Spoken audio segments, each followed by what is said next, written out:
కాటమరాయుడా కదిరి నరసింహుడా కాటమరాయుడా కదిరి నరసింహుడా కాటమరాయుడా కదిరి నరసింహుడా మేటైన ఏటగాడ నిన్నే నమ్మితిరా మేటైన ఏటగాడ నిన్నే నమ్మితిరా బేట్రాయి స్వామి దేవుడా నన్నేలినోడ బేట్రాయి స్వామి దేవుడా చేప కడుపు సీరి కొట్టిది రాకాసిదాన్ని కోపాన తీసి కొట్టిది బేట్రాయి స్వామి దేవుడా నన్నేలినోడ బేట్రాయి స్వామి దేవుడా చేప కడుపు సీరి కొట్టిది రాకాసిదాన్ని కోపాన తీసి కొట్టిది బేట్రాయి స్వామి దేవుడా నన్నేలినోడ బేట్రాయి స్వామి దేవుడా.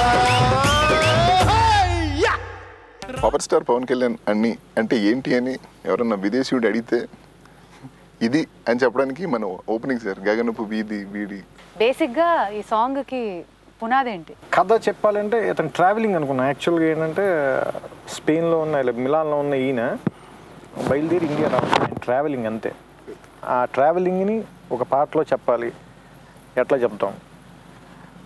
సామాన్యంగా ఏంటంటే మబ్బు ఆకాశంలో భాగంగానే ఆకాశం మబ్బు కంటే చిన్నదైతే కాదు. అట్లాగే జలపాతం కొండ మించి వస్తుంది కానీ కొండ జలపాతం కోసం వెళ్ళదు.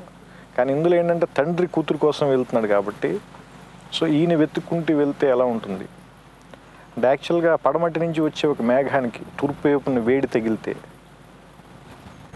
వచ్చే నీరు కన్నీరా లేక ఆనంద భాష్పం? ఫస్ట్ అంటే నేను స్క్రిప్ట్ రాసుకున్నప్పుడు అనుకున్న మాటలు ఇవి.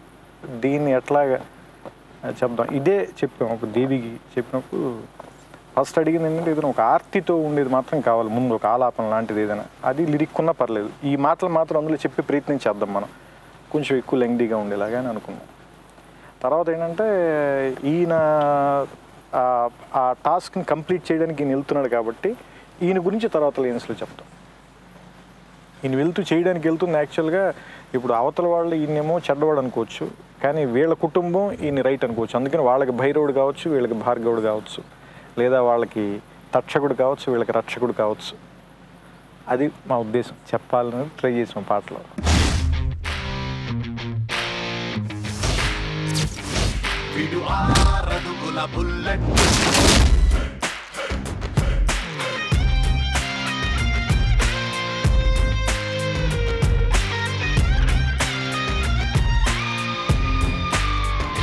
Devi is always with you akka malli hat trick em probably third movie with you Jalsa, the best song.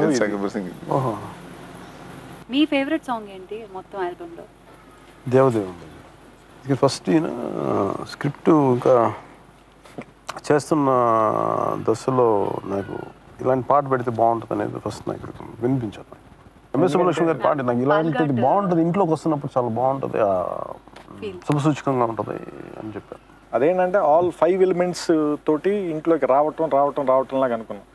గాలి పూలను తీసుకొచ్చినట్టుగా ఇంట్లోకి అనుబంధాన్ని తీసుకొస్తాడు, ఆకాశం మబ్బులు మోసినట్టుగా వాడు బాధలను మోస్తాడు, నేల వేళ్లను పట్టుకున్నట్టుగా ఈ కుటుంబాన్ని కలిపి పట్టుకోవడానికి వచ్చాడు, అగ్ని చెదల్ని కాల్చినట్టుగా వాడు అపార్థాలను కాల్చడానికి వచ్చాడు. ఇలా ఆల్ 5 ఎలిమెంట్స్తో పాటు వస్తున్నాడు అంతే. హీస్ కమింగ్ అదే సాంగ్ అంతే.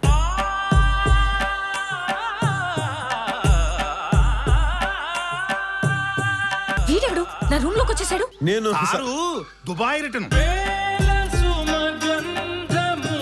ఇంట్లో ఆడపిల్లలు ఉన్నారు. 4 రోడ్ల కూడల్లో ఆగిపోయినప్పుడు we look up to you sir. Pawan Kalyan గారు అయితే ఇట్లాంటి టైంలో ఏం చేస్తారు ఆయన అంటే మీరు అన్నట్టు ఫ్యాన్స్ అవన్నీ నేనని కాకుండా బట్ ఇలాంటి హార్డ్ సిచ్యువేషన్స్ వచ్చినప్పుడు అన్ఎక్స్పెక్టెడ్ సిచ్యువేషన్స్ వచ్చినప్పుడు like what is that you suggest to them that means a lot to us sir. నేను ఎలాంటి కష్టం వచ్చినా పారిపోను బేసిక్. ప్రాణం పోయినా సార్, ప్రాణం పోద్దంటే అది నిజమైన విలువలు కష్టం అంటే దీనివల్ల చాలా మంచి అద్భుతం జరుగుద్ది. కానీ ప్రాణం పోద్దంటే ఒక క్షణం ఆలోచించి చేసేస్తాను వెనక. But the cost should be worth giving up my life. అలాగే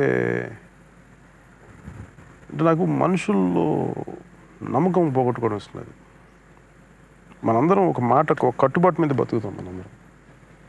ఇంకా మనిషి మాటకు విలువ లేనప్పుడు దేనికి విలువ ఉంటుంది? నేను ఒక మాట చెప్పానంటే చేస్తానని, నిలబడతానని. మరి వాటికి విలువ లేనప్పుడు ఇంక మనకి కన్వీనియంట్గా బతికేస్తే ఎలాగానే నాకు అనిపిస్తుంది. అందువల్ల నేను అది చేయను. మిగతా వాళ్ళు నుంచి నేను ఆశించను. చేస్తే అది వాళ్ళ సంస్కారం అంత అనుకుంటాను. అట్లీస్ట్ నాకు చేయగలి, నేను ప్రపంచాన్ని అంతా మార్చలేను, ప్రపంచం అంతా ఇలా మారాలని నేను కోరుకోను. కానీ నేనెంత చేయగలను, నేనెంత మారగలను ఆలోచిస్తాను. నేను ఎంతసేపు నేను నా మీద వర్కౌట్ చేసుకుంటాను. నేను ఈ పని చేయగలను, నేను ఇది నా వల్ల అవుతుందా, అయితే నా వల్ల అవ్వగలిగేవన్నీ ఎంత కష్టమైనా సరే చేసేస్తాను. ఒక్కోసారి దానివల్ల చాలా పోగొట్టుకుంటాను కూడా, చాలా పోగొట్టుకుంటాను. ఒకసారి ప్రశాంతత ఉండదు, విపరీతమైన అశాంతి ఉంటుంది. But I feel it is worth losing them. ఆ ఫుల్ఫిల్మెంట్కి అంటే మనం నిలబడినప్పుడు ఒక మనం అనుకున్న దానికి, ఒక సిద్ధాంతానికి నిలబడి, ఒక పని కోసం నిలబడిన దానికి, దాని నుంచి వచ్చే తృప్తి కేవలం మన కోసం మనం బతకడంలో తృప్తి ఉండదు. నేను దాన్ని నమ్ముతాను. దానికోసం నేను ఏ స్థాయికి వెళ్ళిపోతాను కాదు, అది ఆ పరిస్థితి సందర్భాన్ని బట్టి అది మారిపోతూ ఉంటుంది. అంటే ఎంత నేను వదులుకోగలను అనేది ఆ రోజు సందర్భం, ఆ రోజు పరిస్థితి. ఒకరోజు డబ్బు అవ్వచ్చు, ఒకరోజు ప్రాణం అవ్వచ్చు. But I'm prepared for it. Have a fabulous Dasara అండి. నిజంగా చీకట్లోంచి వెలుగు వచ్చినట్టు. May all the success be with you, may all the happiness be with you. Thank you. Vijayadashami శుభాకాంక్షలు.